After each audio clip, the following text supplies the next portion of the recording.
obtains a year-wise result for 3 courses and then generates an average report as given below। आपको यहाँ पर कुछ आंकड़े दिए गए हैं, कुछ डेटास दिए गए हैं। इन डेटास के अकॉर्डिंग आपको यहाँ पर ये टास्क करने हैं। तो मैं क्या करता हूँ, यहाँ से जाता हूँ और एक नया स्प्रेडशीट फाइल क्रिएट कर लेता हूँ। और मुझे अब राइटर की रिक्वायरमेंट नहीं है, तो मैं इसको यहाँ से क्लोज कर देता हूँ और डोंट सेव कर देता हूँ। तो ये रहा लिब्रे ऑफिस कैल्क। और हमने यहाँ पर फाइल पे क्लिक किया तो आपको यहाँ पर फाइल से संबंधित जो भी ऑप्शंस हैं वो आपको यहाँ पर दिख रहे हैं। इसके बाद में हमने क्लिक किया एडिट पे, तो यहाँ पर आपको cut, copy, paste, select, track changes ये आपको दिखाई दे रहा है। व्यू में आप लोगों को मिल जाता है पेज ब्रेक करना, टूल बार को हाइड और शो करना, सेल को फ्रीज करना, और भी जो फंक्शंस हैं वो आपको यहाँ पर मिलेंगे।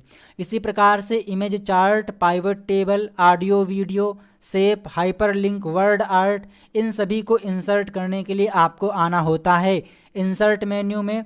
फॉर्मेटिंग से आप सेल की फॉर्मेटिंग कर सकते हो, पेज की स्टाइल भी यहाँ से कंट्रोल कर सकते हो। देन आपको यहाँ पर मिल जाएगा स्टाइल्स। उसके बाद में सीट से संबंधित जो भी ऑप्शंस हैं वो आपको यहाँ पर दिखाई देंगे। डेटास को सॉर्ट करना और साथ ही साथ ऑटो फिल्टर को इम्प्लीमेंट करना, पाइवेट टेबल, फॉर्म, ये सारे ऑप्शंस आपको यहाँ पर दिखेंगे। इसके बाद में टूल्स में आपको मिल जाएगा सॉल्वर, गोल सीक, और इसके बाद में स्पेलिंग और सीट में पासवर्ड लगाना। ठीक है, चलिए तो हमारे पास क्या है, सबसे पहले इस डेटा को यहाँ पर क्या करना पड़ेगा, इस डेटा को हम कर लेते हैं कॉपी, क्योंकि अगर मैं टाइप करूँगा तो यहाँ पर काफ़ी टाइम लग सकता है। तो आप यहाँ पर देखें जो डेटाज थे वो यहाँ पर आ चुके हैं, बट यहाँ पर एक मिस्टेक है क्योंकि यहाँ पर फॉर्मेटिंग भी आ चुकी है। तो एक काम करता हूँ, मैं यहाँ पर इसको टाइप ही कर देता हूँ। तो इसको मैं करता हूँ यहाँ से थोड़ा सा स्प्लिट, और इसके बाद में इसको हमने कर दिया इस प्रकार से, और मैं इसको ऐसे कर देता हूँ। और इसके बाद में जो हमारे पास कैल्क है इसको हमने कर दिया है इस प्रकार से। तो अभी हमें डेटा एंटर करने में दिक्कत नहीं आएगी। सबसे पहला फील्ड है SR नंबर, तो मैंने यहाँ पे लिखा SR नंबर। ठीक है, इसके बाद में हमने कर लिया year, COURS course 1। After that यहाँ पे आ जाएगा कोर्स 2। इसके बाद में यहाँ पे लेना है कोर्स 3, कोर्स 3। और इसके बाद में अगला ऑप्शन आपको यहाँ पर मिल जाएगा एवरेज का, तो हमने यहाँ पे टाइप कर लिया एवरेज। इसको मैं थोड़ा सा जूम आउट कर देता हूँ ताकि एक ही उस पर दिखाई दे। ठीक है, ओके।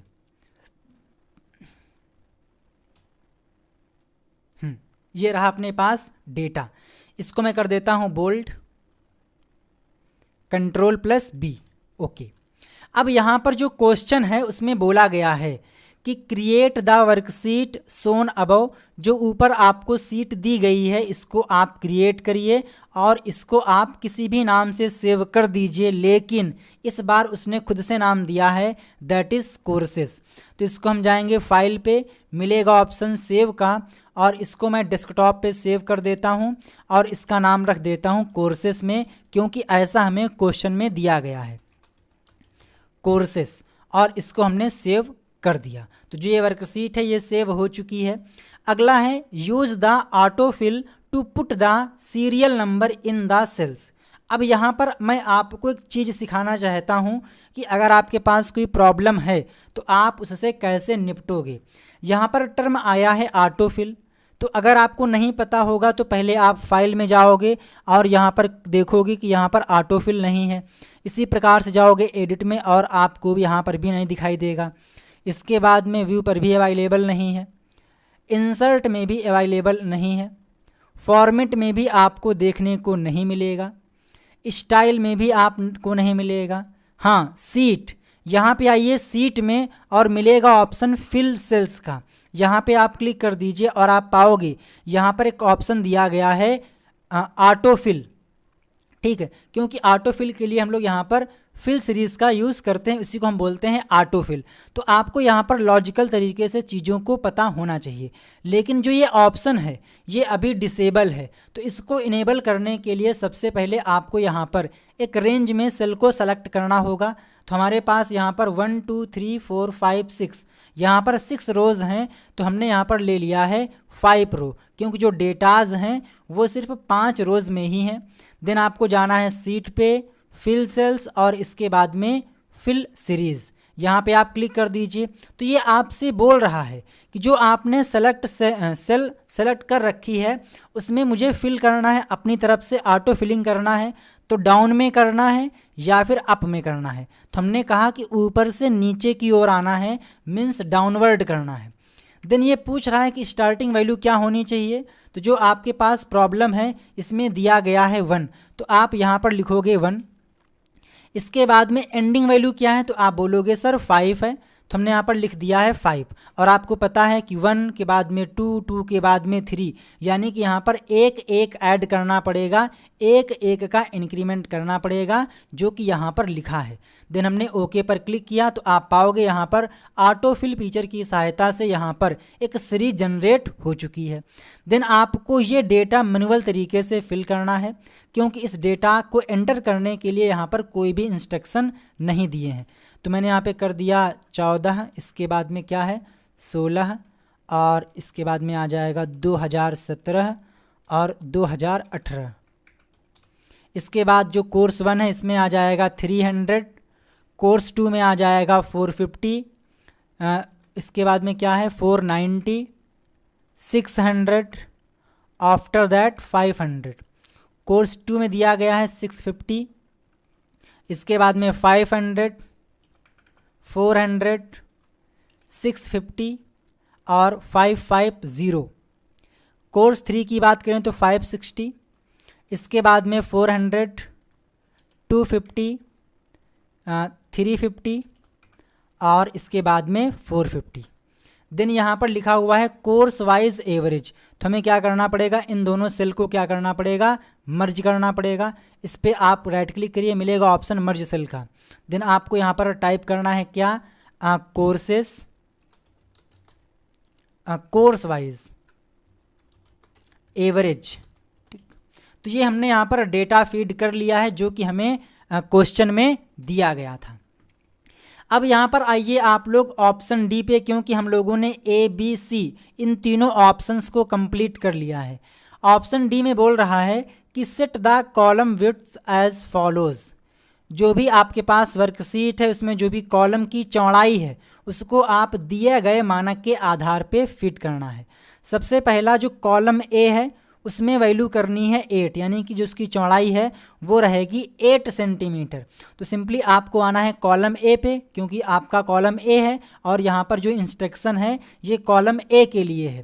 तो हम क्या करेंगे, कॉलम ए पे राइट क्लिक करेंगे, मिलेगा ऑप्शन कॉलम विड्थ का, इस पर आप क्लिक करिए। देन जो भी वैल्यू आपको यहाँ पर दी गई है वो आप यहाँ पर लिख दीजिए। तो यहाँ पर दिया गया है कॉलम ए के लिए 8, तो हमने यहाँ पे कर दिया है 8। देन इसके बाद आपको ओके पर क्लिक कर देना है, ठीक, ओके।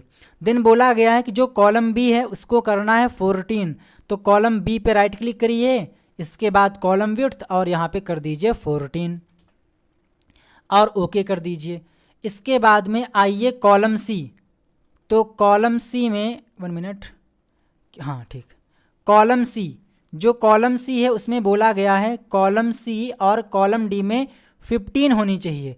तो कॉलम सी पे क्लिक करिए, इसके बाद में यहाँ पे आने के बाद कर दीजिए 15 और ओके पर क्लिक कर दीजिए। इसी प्रकार से डी में भी करना है 15, तो डी पे राइट क्लिक करिए और इसकी वैल्यू को आप कर दीजिए यहाँ पर 15। आफ्टर दैट यहाँ पे बोला गया है ई और एफ को करना है 14, तो इसमें आना है आपको और यहाँ पर ई को कर देना है 14। तो मैंने यहाँ पे कर दिया है वैल्यू लाइक 14 और ओके पे क्लिक कर दिया हूँ। और इसके बाद में आएंगे हम लोग एफ पे और इसको भी हमने कर दिया है 14 और ओके पर क्लिक कर दिया। तो जो ऑप्शन नंबर जो ऑप्शन डी इंस्ट्रक्शन था वो भी हमने कंप्लीट कर लिया है। आदेश आनंद। सर इन सबको कॉपी में कैसे लिखेंगे? तो सिंपली आपको क्या करना होगा कि आप लिखोगे कि open the worksheet and click view menu, in view menu go to, यहाँ पर जो भी आपने किया है वही आपको यहाँ पर स्टेप्स लिखनी है। मैं आपको भी डेमो दूंगा लिख के, तो आपको समझ में आएगा। तो ऑप्शन डी हमने कंप्लीट कर लिया है।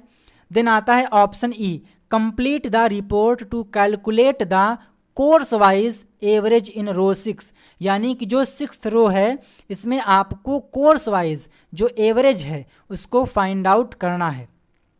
जैसा कि आपको दिख रहा होगा कि चूंकि हमने यहाँ पर जो विड्थ है वो काफ़ी ज़्यादा कर दिए, तो यहाँ पर जो डेटाज हैं वो एक लाइन में प्रॉपर तरीके से नहीं आ पा रहे हैं, बहुत छोटे छोटे दिखाई दे रहे हैं। तो मैं इसको वापस से बैक कर देता हूँ।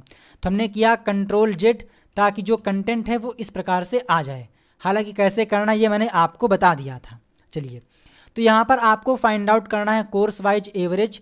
तो सिंपली आप एक काम कर सकते हो, इनको कर लीजिए सेलेक्ट करने के बाद मिलेगा आपको ऑप्शन यहाँ पर, और एवरेज पे क्लिक कर दीजिए तो भी यहाँ पर एवरेज लग के आ जाएगा। और जो एवरेज का फार्मूला है ये आपको यहाँ पर मिल जाएगा, इक्वल एवरेज, इसके बाद में ब्रैकेट के अंदर जो भी रेंज है जिनका एवरेज फाइंड आउट करना है वो आपको यहाँ पर मिल जाएगा। देन यहाँ पर आइए और इसको राइट साइड में क्या कर दीजिए, ड्रैग एंड ड्रॉप कर दीजिए। तो क्या होगा, जो भी कोर्स वाइज एवरेज है वो यहाँ पर 6th रो में आ जाएगा। ठीक है, ओके। तो जो ये इंस्ट्रक्शन था इसको मैं कर देता हूँ बोल्ड, हालांकि बोला नहीं गया है बट ताकि अलग दिखे इस वजह से हमने यहाँ पर इसको बोल्ड कर दिया है। तो जो हमारे पास ये पॉइंट था ऑप्शन ई वाला, ये हमने कंप्लीट कर लिया है। Option F, provide formula to calculate year wise average in column F, means अभी आप लोगों ने जो एवरेज फाइंड आउट किया था वो कोर्स वाइज था, बट अभी आपको क्या करना है, ईयर वाइज फाइंड आउट करना है, जिसका आंसर आपको कॉलम एफ में लेकर आना है। बिल्कुल सिंपल ये भी है। एफ में आप आ जाइए और इसके बाद चूंकि आपको यहाँ पर ईयर वाइज लेना है तो आप यहाँ पर देखें 2014 में कोर्स 1 में 300 था, कोर्स 2 में 650, इसके बाद में 560। तो हमने इन तीनों कोर्सेज का डेटा कर लिया है सेलेक्ट। देन इसके बाद आपको आना है यहाँ पर ऑटो सम वाले ऑप्शन पे और यहाँ पे आपको एवरेज को सेलेक्ट कर लेना है। तो आप पाओगे यहाँ पर जो एवरेज है इस प्रकार से आ चुका है। देन इसे आप इस प्रकार से ड्रैग कर दीजिए। ध्यान दीजिए यहाँ तक नहीं करना है क्योंकि जो ईयर है वो सिर्फ यहाँ तक है, तो आप सिर्फ यहाँ तक करोगे और आप पाओगे यहाँ पर जो एवरेज है वो यहाँ पर प्रिंट हो चुका है। और इसी के साथ में जो ये क्वेश्चन है ये भी कंप्लीट होता है। जो ये क्वेश्चन था ये 25 मार्क्स का था। तो अब तक आप लोगों ने 50 मार्क्स के क्वेश्चन अटैम्प्ट कर लिए हैं। आई होप कि आप लोगों ने वीडियो को लाइक कर दिया होगा, चैनल को सब्सक्राइब कर लिया होगा।